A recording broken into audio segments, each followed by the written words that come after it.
Hey guys, good morning. Happy Friday. It's Daryl here. It's 6 a.m. here in Connecticut on the East Coast, and I was not planning on making this video. I know I say that all the time, but seriously, I started working out, and I downloaded my first video, Rudy Giuliani in the case of the running hair dye. For those of you that didn't get it right off the bat, that's kind of an allusion, hinting to the Hardy Boys. The titles, I was a big fan of the Hardy Boys, so that's kind of a reference to the Hardy Boys titles.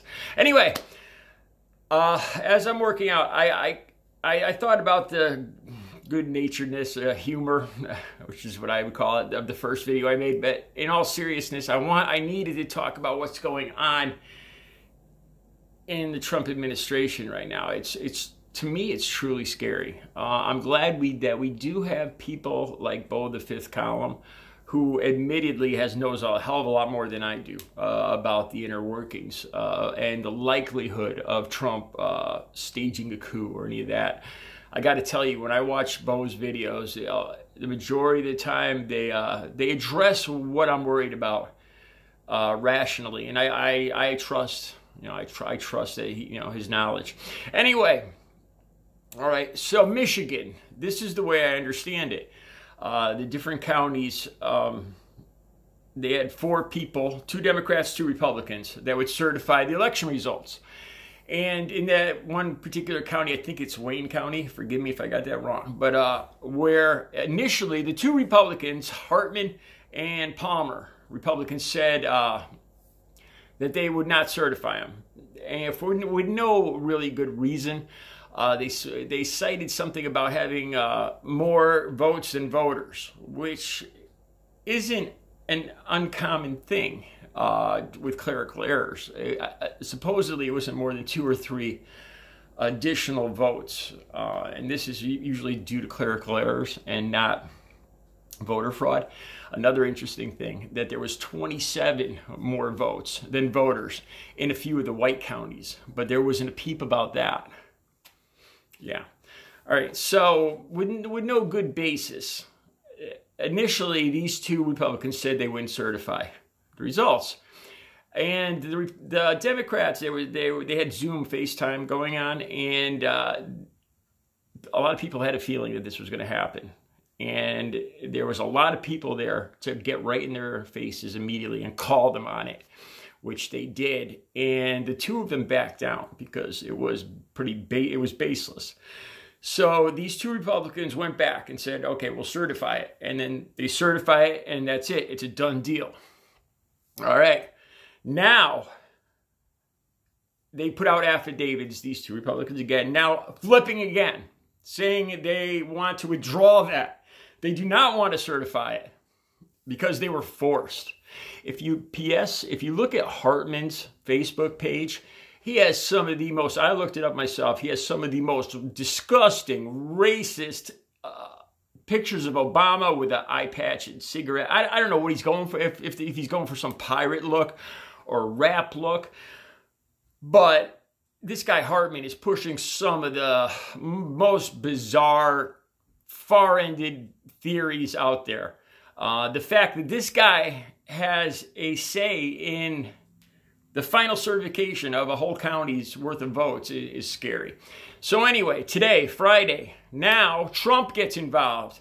He's inviting the Republican legislature from that county, or from Michigan, to the White House today to influence them. He says he's just bringing them there to check on their well-being or to congratulate them, make sure they're okay or some crap like that. But Trump is now, what he's going for is he wants to throw away the will of the people, the majority of the votes, and not count some of the votes. And he's pressuring the legislature to put in Trump loyalists as electors.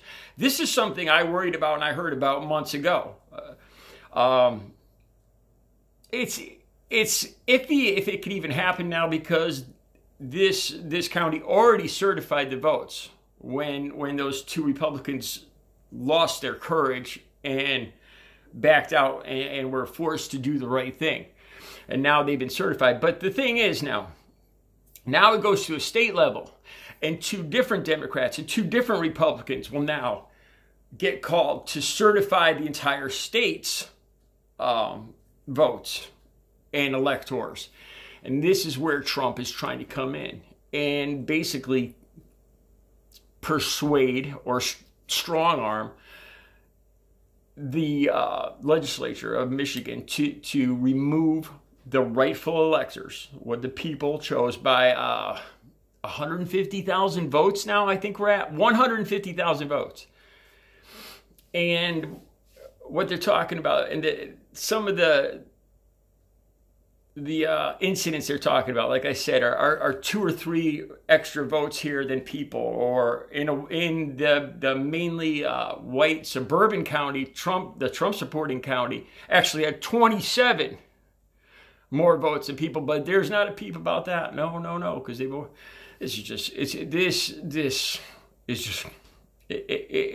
the worst thing about this is that the world is watching this, and we are irreparably, not we, but the Trump administration, all these people are irreparably harming democracy.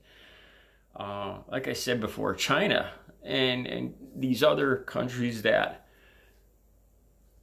don't appreciate democracy and freedom of speech, they must be loving this, because Trump's basically making a mockery of democracy. He's not that, but he's chewing away the belief in it, the foundation of it.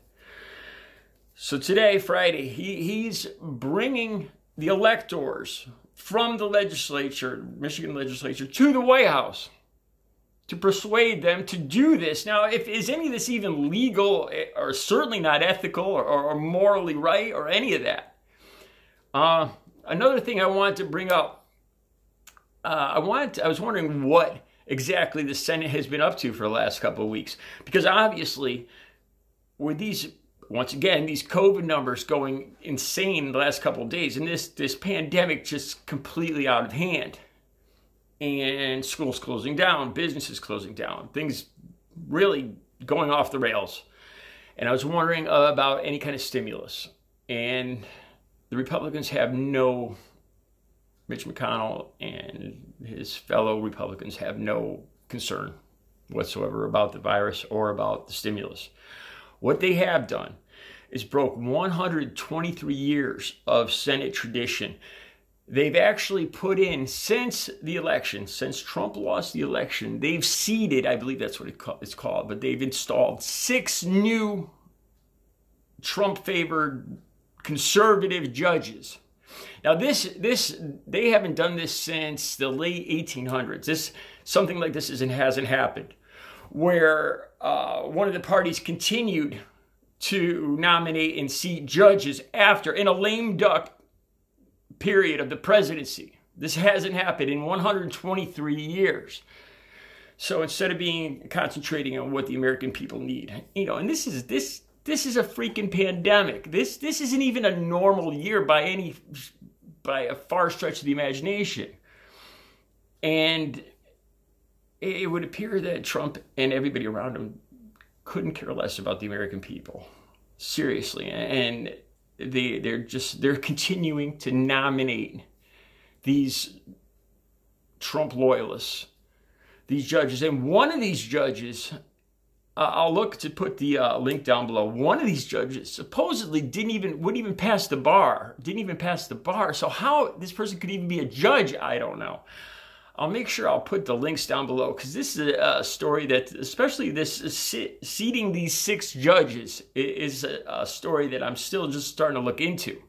Like I said, it's broken 123 years of tradition in the Senate where they don't do this in the lame duck period of the presidency. But this is what Trump's administration, the people around him, are busy doing as America burns in a wildfire epidemic. I don't even have words for this anymore. Disgraceful and embarrassment don't even come close to it. All right, I'll be back later. I'll make sure to put those links down below about all this. You guys have a good Friday.